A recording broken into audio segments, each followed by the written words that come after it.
உங்களை யாராவது கேலி பேசுறாங்களா இல்ல கிண்டல் பண்றாங்களா? இதெல்லாம் ஒரு பிரச்சனையா? வாங்க இத கேட்போம். கிரேக்க நாட்டுல ஒரு பள்ளிக்கூடங்க.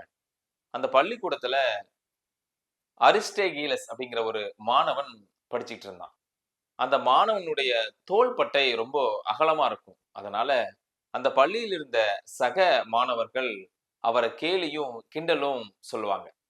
இந்த அகலமான தோள் அப்படிங்கிற தமிழ் வார்த்தைக்கு நிகரான கிரேக்க வார்த்தை என்ன தெரியுங்களா? பிளாட்டோ.